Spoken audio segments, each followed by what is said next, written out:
So check this out. I have the speakers spread out here on paper. These two speakers have the drywall mud. I peel those off. I'm just going to take a damp rag. I'm going to clean them up, get some of that white off, and then I'm going to go ahead and make these indoor speakers. I'm going to switch it up and turn them into outdoor speakers. Now, it might sound a little funny. I'll show you how that works. Okay, so I got that one wiped down. I'll do the same to this, and every one of these, get all the dust removed.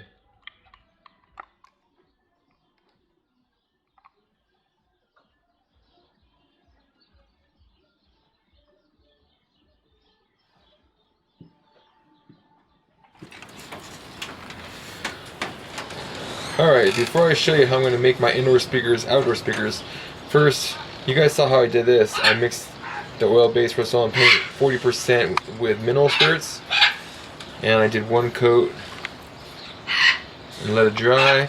So now what I'm going to do is I'm going to put a couple layers of clear on it, and that'll give it a nice protective shell.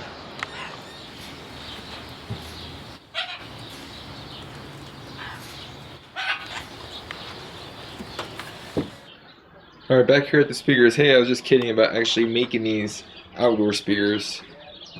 They're truly not outdoor speakers, but you could kind of help a little bit with some of this.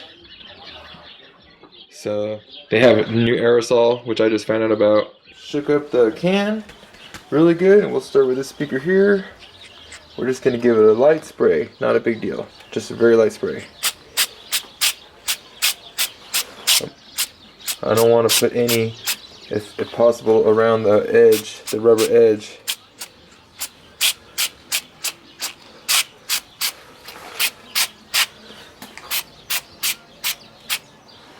There. That's probably too thick. Alright, let's try this one. Lighter.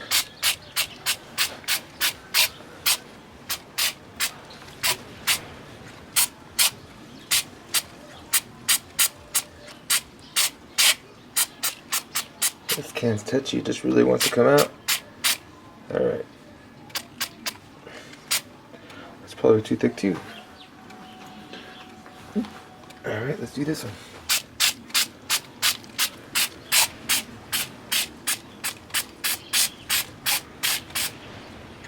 Alright, I might have to go lighter rather than thicker, so let's try this. Very sensitive trigger. Good enough.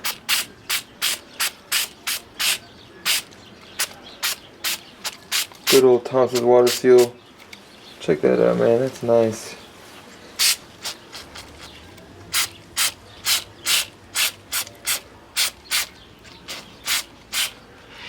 So do I know there's not going to be a reaction? It's going to eat my rubber speakers around the edges or chew up the speakers? No. I don't know that. But we'll find out. I'll let you know.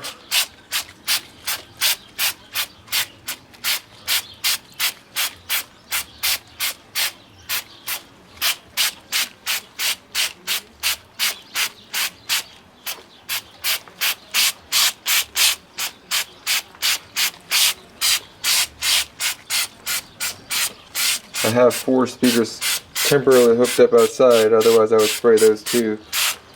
But right now we're just going to spray these 16.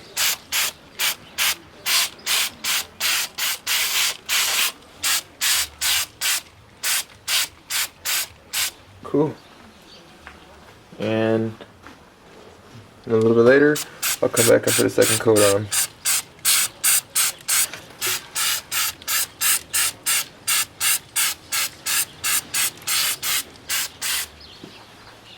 And no, it's not going to affect the sound at all, having some Thompson's water seal on here.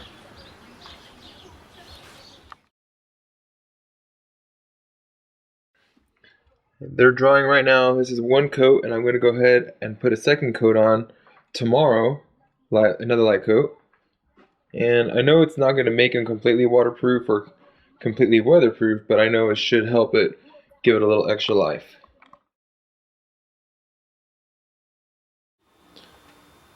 Well, it's the next day, and these are what the speakers look like after I sprayed it with Thompson's water seal.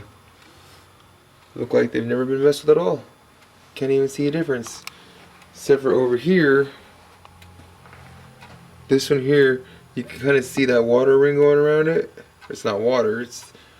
I think it's where I put a little too much Thompson's water seal on the first coat. This one, a little bit of the same in the middle here, but that's not a problem at all. Everything is fine. So here's the speaker wheel that I'm using, and these are the fasteners that I'm using to secure the wire. It has a yellow coating on top, a rubberized coating. It doesn't exactly match, but I think it's going to be okay. It looks good to me.